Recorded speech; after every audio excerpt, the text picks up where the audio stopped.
Voice news, आपकी आवाज आपकी खबर। नमस्कार। आज हम एक अहम मसले पर बात कर रहे हैं जी।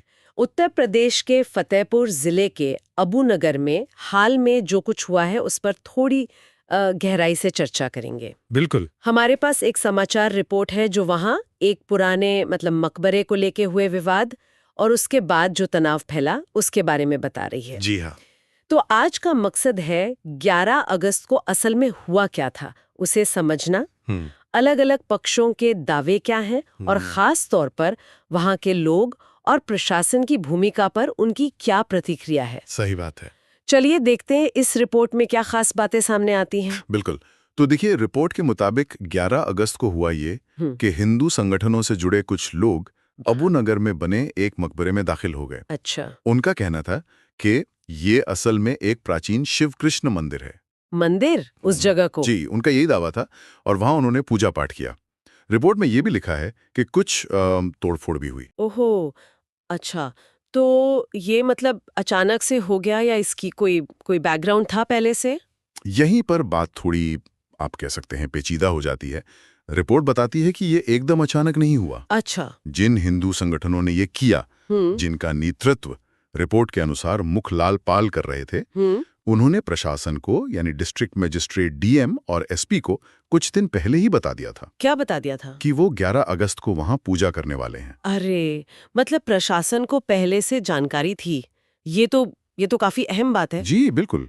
तो फिर वहां रहने वाले मुस्लिम समुदाय के लोगों का क्या कहना है इस पर? उनका नजरिया क्या सामने आया रिपोर्ट में? हाँ, उनके बयान भी हैं रिपोर्ट में। क्या कहते हैं वो? उनका कहना है कि उन्होंने भीड़ को डाक बंगले के पास इकट्ठा होते देखा, जय श्री राम के नारे भी सुने।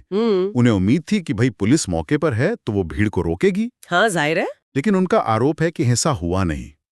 पुलिस ने रोका नहीं, बैरिकेड्स वगैरह? उनका यही आरोप है। वो कहते हैं कि पुलिस ने भीड़ को आगे बढ़ने दिया, बैरिकेड तोड़ने दिए। अरे बाप रे। और मकबरे में घुसने दिया। रिपोर्ट के मुताबिक उन्हें ऐसा महसूस हुआ जैसे प्रशासन ने ही एक तरह से छूट दे दी हो। ओहो, मिली भगत जैसा। ऐसा उनको लग रहा है।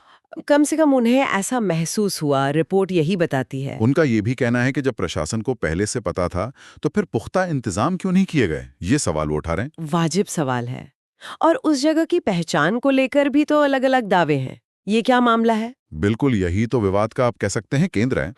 हिंदू संगठनों का दावा है कि ये प्राचीन शिव कृष्ण मंदिर है। ठीक है। दूसरी तरफ वहां के स्थानीय मुस्लिम निवासी कहते हैं कि ये तो सैकड़ों साल पुराना मकबरा है। कितना पुराना? करीब 400 साल पुराना, ऐसा वो कह रहे हैं, जिससे वो अपने बचपन से देखते आ रहे हैं। 400 साल तो दो बिल्कुल अलग अलग दावे हैं उस जगह को लेकर। जी, इतिहास और पहचान कर भी सवाल जुड़ा इससे। तो जाहिर है इस घटना के बाद वहां माहौल तनावपूर्ण होगा। रिपोर्ट क्या कहती है बात की स्थिति के बारे में? हाँ, रिपोर्ट के अनुसार इलाके में तनाव है, बिल्कुल है, और भारी पुलिस बल तैनात करना पड़ा है।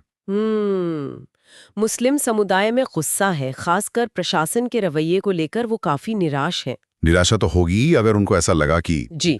और एक और गंभीर आरोप जो रिपोर्ट में दर्ज है वो ये कि एफआईआर में। हाँ, एफआईआर हुई है? जी, एफआईआर तो हुई है, लेकिन आरोप यह है कि उसमें उन मुख्य लोगों के नाम ही नहीं हैं जिन्होंने कथित तौर पर यह सब किया। क्या बात कर रहे हैं? एफआईआर में मुख्य आरोपियों के नाम नहीं है? यही रिपोर्ट में लिखा है। इसका क्या मतलब निकाला जा रहा है? लोग क्या कह रहे हैं?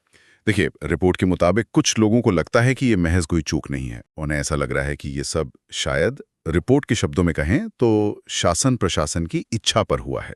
ओह, ये तो बहुत गंभीर बात है। जी, ये सिर्फ एक घटना नहीं रह जाती, बल्कि व्यवस्था पर एक सवालिया निशान बन जाती है, ऐसा उनका मानना है। क्या इस मामले का कोई राजनीतिक पहलू भी रिपोर्ट में उजागर हुआ है? आजकल हर चीज में राजनीति आ जाती है। हाँ, रिपोर्ट उस नजरिए को भी सामने रखती है। कुछ लोगों का आरोप है कि ये समाज को बांटने और नफरत फैलाने की एक कोशिश है। रिपोर्ट में यह भी जिक्र है कि कुछ लोग इसकी तुलना अंग्रेजों की फूट डालो और राज करो नीति से कर रहे हैं। अच्छा, इस हद तक? और फतेहपुर में पहले भी ऐसी कोई घटना हुई थी जिसका जिक्र हो, कोई पैटर्न जैसा? रिपोर्ट में एक पुरानी घटना का हवाला दिया गया है। क्या? बताया गया है कि पहले भी फतेहपुर में कथित अवैध निर्माण बताकर एक पुरानी हेरिटेज मस्जिद को गिरा दिया गया था। मस्जिद गिरा दी गई थी? जी, रिपोर्ट ऐसा बताती है। तो कुछ लोग इसे एक पैटर्न की तरह देख रहे हैं और कह रहे हैं कि शायद ये सरकारी कामकाज का एक तरीका बन गया है। जाहिर है ये सब रिपोर्ट में दर्ज लोगों के अपने अपने विचार और आरोप हैं, हम सिर्फ रिपोर्ट कर रहे हैं। बिल्कुल बिल्कुल।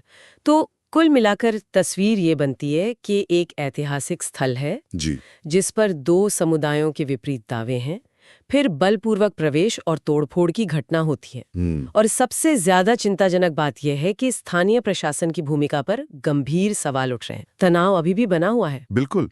और ये हमें एक जरूरी सवाल पर सोचने को मजबूर करता है ना, किस तरह का सवाल? कि जब समुदायों के बीच तनाव हो और इतिहास या आस्था को लेकर दावे टकरा रहे हों, तो ऐसी साझा या विवादित धरोहरों की सुरक्षा कैसे की जाए? हाँ, ये तो है। और इससे भी बढ़कर शांति बनाए रखने और निष्पक्षता बरतने में प्रशासन की भूमिका आखिर क्या और कैसी होनी चाहिए?